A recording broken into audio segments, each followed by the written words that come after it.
2024 IPL শুরু হতে আর হাতে গোনা কয়েকটা দিন মাত্র। তবে এর আগে কেকেআরের এক তারকা বোলার ফাটালেন বোমা। বলেছেন আমি চোট পেয়েছি বলে দল থেকে বার করে দিয়েছিল, তারপরও আমি খেলেছি। এবং আজ জানাবো 2024 আইপিএল কবে থেকে এবং কোথায় অনুষ্ঠিত হতে চলেছে টুর্নামেন্টটি। তবে কেকেআর দল থেকে ছিটকে যাওয়ার পরেও নির্বাচকদের একাধিক সময়ে অনেকেই প্রশ্নের মুখে দাঁড় করিয়ে দেন। সেরকমই কেকেআর দলের বড় ভরসা ভারতীয় ক্রিকেট দলে জার্সিতেও নিয়মিত খেলেছেন এবং ভারতীয় দল নির্বাচন নিয়ে নানা সময় কথা হয়। টিম ইন্ডিয়াতে জায়গা পেতে খেলোয়াড়রা ঘরোয়া ক্রিকেটে নিজেদের পারফরমেন্স দেখান। তবে দল থেকে ছিটকে যাওয়ার পরেও নির্বাচকদের একাধিক সময়ে অনেকেই অনেক প্রশ্নের সামনে দাঁড় করিয়ে দেন। তবে ইন্ডিয়ান প্রিমিয়ার লিগে কেকেআরের জার্সিতে দুর্দান্ত পারফরমেন্সের পর ভারতীয় দলে জায়গা করে নেওয়া স্পিনার বরুণ চক্রবর্তী এবার ভয়াবহ প্রশ্ন তুলে দিলেন। ভারতীয় দলে স্পিনার বরুণ চক্রবর্তী যোগ দেওয়ার পরই টিম ইন্ডিয়ার বাইরে ছিলেন। তবে গত 2 বছর ধরে ভারতীয় দলের বাইরে থাকা এই খেলোয়াড় ভয়ানক প্রশ্ন তুলে দিলেন। তিনি বলেছেন যে যখন তাকে দল থেকে বাদ দেওয়া হয়েছিল তার সম্পর্কে যে তথ্য প্রকাশ্যে এসেছিল তা ভুল ছিল। দলে জায়গা পেলেও তাকে দল থেকে সরিয়ে দেওয়ার কারণ হিসাবে ইনজুরি বা চোটের কথা উল্লেখ করা হয়েছিল। তবে এবার এক সাক্ষাৎকারে বরুণ চক্রবর্তী যা বলেছেন তা খুবই আশ্চর্যজনক। তিনি বলেছেন, আমার মনে আছে বিশ্বকাপ শেষ হয়ে গিয়েছিল এবং আমি ইনজুরিতে পড়েছিলাম। আমি যে ইনজুরিতে ভুগেছিলাম তা খুবই সামান্য এবং 2-3 সপ্তাহের মধ্যে আমি মাঠে ফিরেছিলাম। এরপরও আমাকে এক পাশে ঠেলে সরিয়ে দেওয়া হয়েছিল।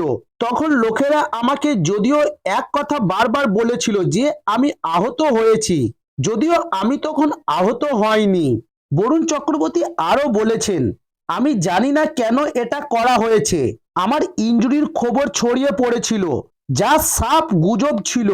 এটা করা হয়েছিল যাতে আমাকে দলের বাইরে রাখা যায় এবং এইভাবে আমাকে সাইডলাইন করা যায় এবং এইভাবে জীবন চলে এবং এটা খুবই অন্যায়।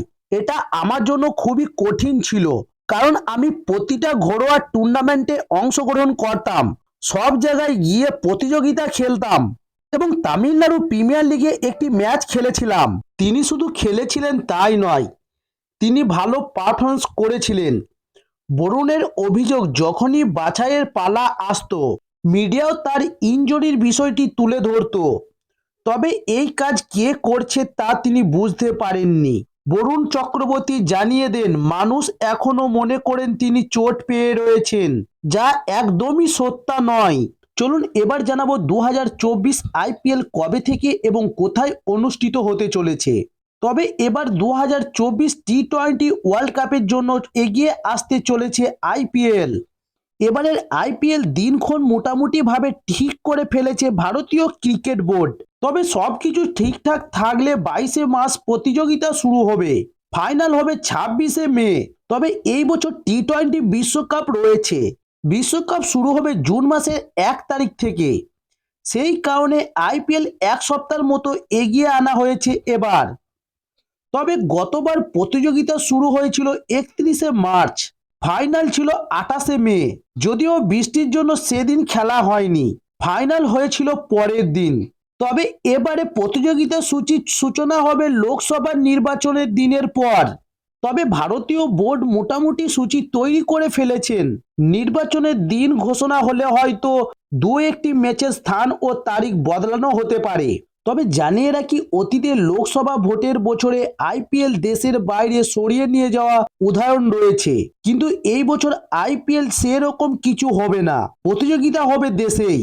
আইপিএল এর চেয়ারম্যান অরুণ ধুবল বুধবার জানিয়েছেন, লোকসভা নির্বাচনের দিন ঘোষণা হয়ে গেলেই তারা আইপিএল এর সূচি প্রকাশ করে দেবেন। তবে মূলত টি-20 বিশ্বকাপের কথা মাথায় রেখেই এবার আইপিএল এর সূচি তৈরি করছে। টি-20 বিশ্বকাপ শুরু হবে জুন মাসের 1 তারিখ থেকে, তাও আবার বিশ্বের পশ্চিম প্রান্তে ওয়েস্ট ইন্ডিজ ও আমেরিকায়। তবে প্রায় সব দেশের অধিকাংশ ক্রিকেটারই আইপিএল খেলে সরাসরি বিশ্বকাপ খেলা দেখতে যাবেন, ফলে ক্রিকেটারদের যাতায়াতের একটা ধকলও থাকছে। ফলে সেই কথা মাথায় রেখেই প্রতিযোগিতা শেষ করার সময় কিছুটা এগিয়ে আনা হচ্ছে। তাছাড়া বিভিন্ন দেশে বিশ্বকাপের দল নির্বাচনের ক্ষেত্রে আইপিএল এর উপর নির্ভর করবে। তো দর্শক বন্ধুরা, এই ছিল আজকের নিউজ। আরও খেলার নিত্য নতুন ভিডিও পাওয়ার জন্য অবশ্যই আমার চ্যানেলটি সাবস্ক্রাইব করে সঙ্গে থাকুন পরবর্তী ভিডিও পাওয়ার জন্য।